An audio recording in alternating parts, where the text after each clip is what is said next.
Hey everybody, it's Irene with BrainStormAcres, and obviously, I'm in the studio.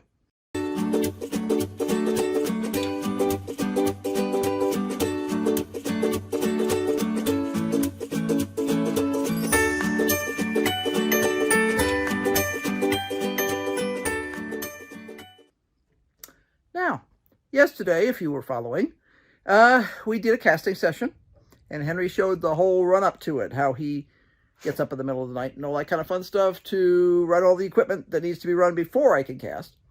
And then I did a time-lapse showing you the basic casting process. And there were some questions that came up. First thing I want to do today is, I won't say we slept in this morning because there's no sleeping around here usually, but we did kind of take off a little time this morning, did some other stuff simply because, sometimes you have to do some other things like dishes and things. But I am now down in the studio, and the entire time I was doing other things, I was actually running a vibratory tumbler over in the wet finish area. And that's what you saw me throw stuff into yesterday. And all that does is it's just got plain water in it, and it's got some abrasive media. I'll show you the media. I have a doogie on the floor here I have to step around. And it's, this is not the exact vibratory tumbler. Basically, they're little pieces of stuff like this, different shapes, different colors, and it's slightly abrasive. And the machine jiggles around and just has water in it to wash away the leftover grit and stuff like that. And it cleans off the investment, which is the white stuff that looks like plaster.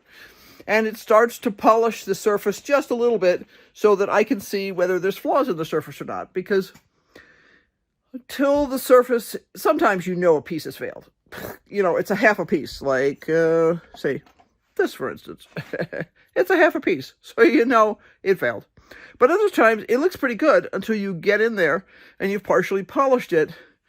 So my goal was to let this stuff run while I was doing other things inside in the house and get to the point where I could see what I had done yesterday.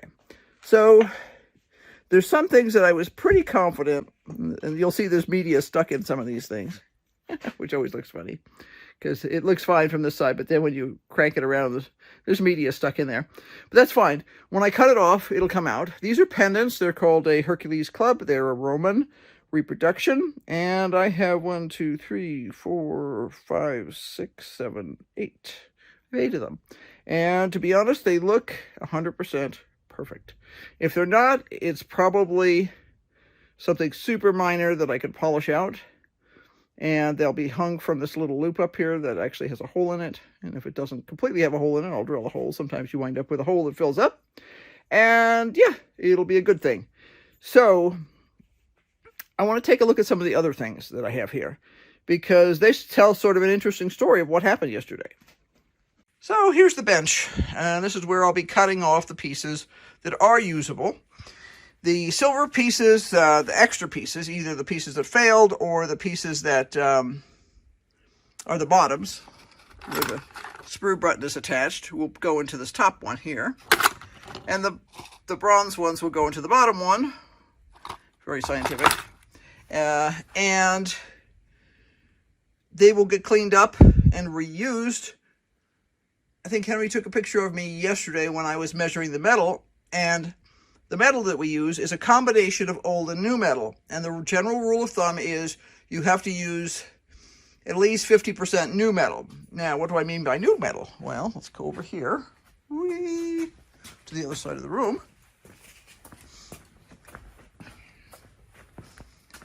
Now, let's see.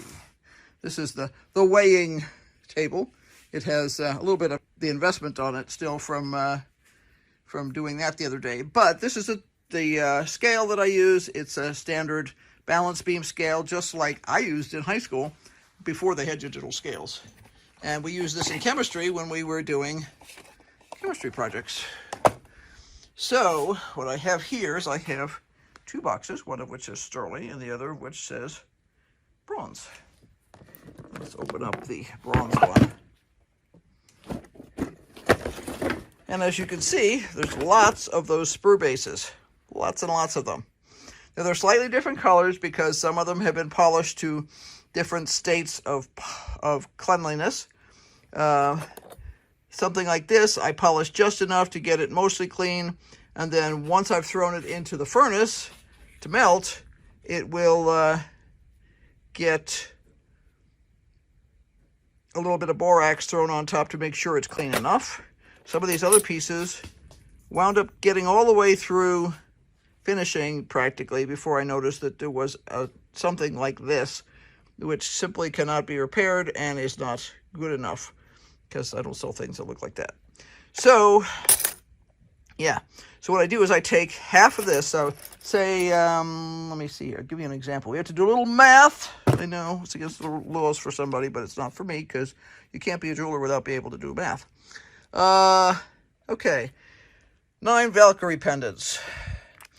The weight of that, the wax that we're going to use to create the shapes inside the investment, is figured out here with a couple of special conversion factors, and you come up with a total of 84. Now what that means is I need to put 84 grams of metal on the scale. So half of that metal is going to be in the form of new stuff, and half of it's going to be old stuff. So in the case of 84, I would do 42,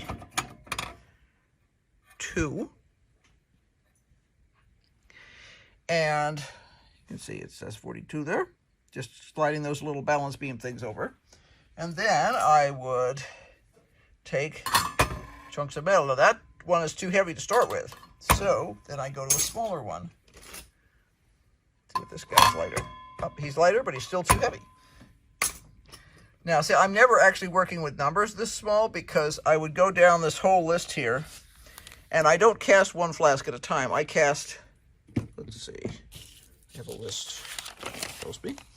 I cast, like, the first time, 1, 2, 3, 4, 5, 6, 7, 8, 9 flasks at a time, at a total of 956 grams.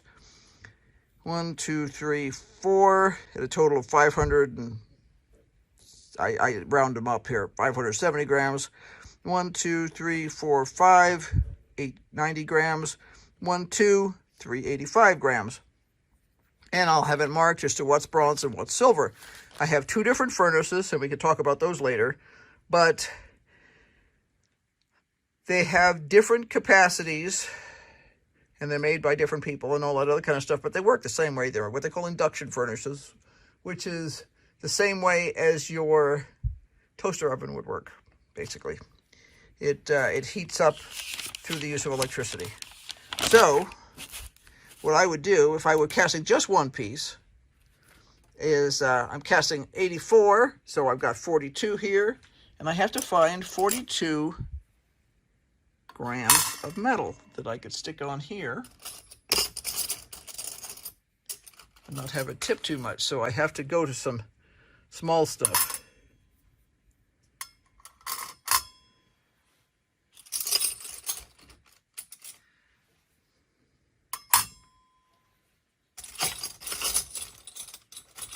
I'm scrounging through this pile of metal in the box.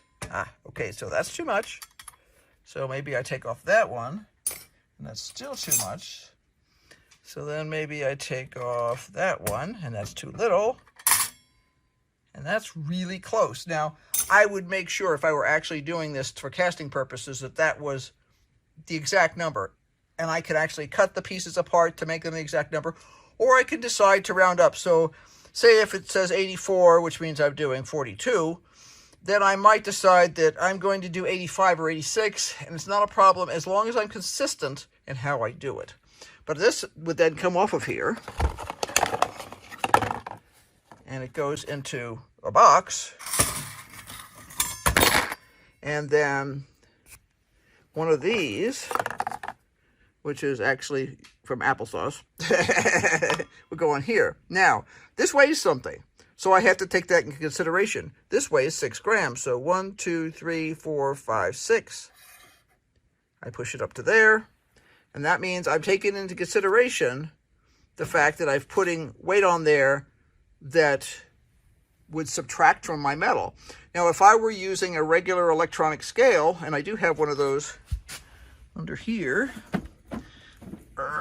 it's actually used for measuring the investment, I would simply hit tear. I would put that that little container on there, and I would hit tear, and it would automatically allow me to eliminate that from the math part of it. Now, I need new metal. So let me put the phone down for a sec here. And here's my new metal. It comes in a double bag, well, actually triple bag. It comes in an outside bag, it comes in an inside bag. If it's silver, it usually actually comes in a triple bag. This one actually is just a double bag. So, and I can't get the silly little, there it is. the paper, the fabric bag didn't want to open. Okay, so this is what the new metal looks like. It's called casting grain. And whether you're using bronze or sterling silver or fine silver or gold, that's essentially what your casting grain looks like. It'll be different colors. It might be slightly different sizes, but that's what it looks like. It's really shiny. It's really clean. There's no oxides on it. And you would simply fill this container from here until you hit that number, and then you've got it. Then this container with all the metal in it sits in here and goes over to where I have my furnaces. So let's go over to where my furnaces are. Now I have two furnaces. I have this furnace, which is a big one. You can see, that's a big dude. It's got a special outside handle. It's designed for actually being picked up. You pick up the entire furnace. And inside it, I can touch the whole thing now because it's very cool. This locks open. And inside, it has a graphite crucible. Now, the advantage of a graphite crucible is that it actually helps to suck oxygen away from the metal. So it protects your metal from getting oxides in it, which can screw your stuff up. So this is an induction furnace. You'll notice it's got a special, if you look at it from the top, it's got this special spacer around the outside because this will get to be whatever the temperature is. So if it's 2,000 degrees, this is 2,000 degrees, so you don't touch it. But this will cool it down somewhat. Now, if you touch that, you could still burn yourself. But the point is to keep it as safe as possible. Let me show you the front of this little beastie here. This is not plugged into the electricity right now, but it would be your basic computer controller. You flip it on here, and then it will come up here with a P, stands for program. You program it to the temperature you want it to be, and up and down arrows to get it to where it is. It retains that information, and it heats everything to that temperature. Now, both of these furnaces came from Rio Grande Jewelry Supply in New Mexico, and they are very different sizes. If you can see, if I take an old crucible for this, you can see how big it is. The small furnace I have, that's it. So the big furnace holds at least twice. I think the big furnace is a 2-kilogram furnace and the small one is a 1-kilogram furnace. And that's the designation for them. It has to do with how much gold they'll hold and stuff like that. I obviously am not melting gold. But this is what happens to these things over time. You see the way that it's gotten thin in comparison to the one that we're currently using, and it's gotten sort of crumbly around the edges, and they can actually completely disintegrate. This one has disintegrated a bit around the edges too, which is why you have to pay attention to them. And I actually need to just toss some of these things here. I have a selection underneath here. I use the furnaces mostly for actually melting metal to cast with, but I also do use them once in a while for annealing, and that's what this one here. That's a crucible that's only used for annealing pinheads. So there's no cross-contamination between the various types of metal. 1-kilogram crucible for silver. Yeah. And I can, and this is also a white bronze crucible, so yeah. You see, this one is That's a good way to show it. This one is a nice new one. It's only been used a couple times. White bronze is a very, very dirty metal when you go to cast it. And I actually have not been able to get a good explanation of what the white is. But at any rate, you can see how thick that rim is on there. If I pull an old one that's... See how tiny that is in comparison, how much thinner it is? This I wouldn't use anymore unless it was a severe emergency, because there's a good chance it'll break. Now, what can happen is either the top can crumble here where you grab it with your tongs, or the bottom can come out. Either one is bad. And I have had both happen, and it's something I really don't recommend because it's way too exciting. If I do have spare crucibles, so when these get too ratty, I can just replace them. I also have crucibles in case I decide to cast something I haven't cast before. For instance, if I were to decide to cast fine silver, I would probably use a separate crucible. I technically don't need to, but I probably would anyway. And if I were doing something like argentium silver, which is another no tarnish type of sterling, it has germanium in it, and that keeps it from tarnishing as easily as regular silver does. I would definitely use a separate crucible just to make sure I don't have any kind of cross-contamination. Getting down is easy. Getting up is harder. Here's the other furnace I have. And you can see it is much smaller. It also does not have a handle on the back. And that is because it is not designed to be picked up. In this case, you'll see there's the little crucible that's in here. And it is grabbed with a pair of tongs. Now, the reason I spun that is because if I was actually pouring this, you'll see there's a little lip there, that little indentation. That's your pour spout.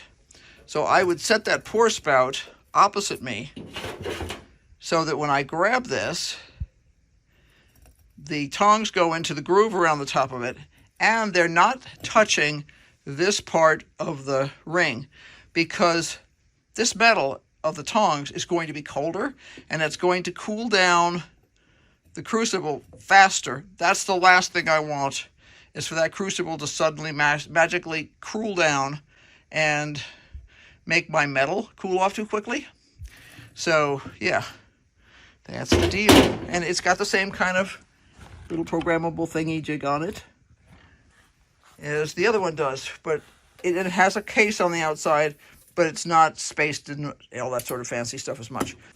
It is not intended to be picked up. It is just intended that you pick up the crucible separately. And that's just the way they're designed, and you do have to be careful. Obviously, this groove over time will become more and more shallow to the point that you can't reliably hang on to the top. And you have to be careful about that, because at some point, either the top will crumble or the bottom will crumble. And either way is a bad thing, because then you usually drop whatever is doing it, which is why I always wear heavy boots when I cast. Always, always.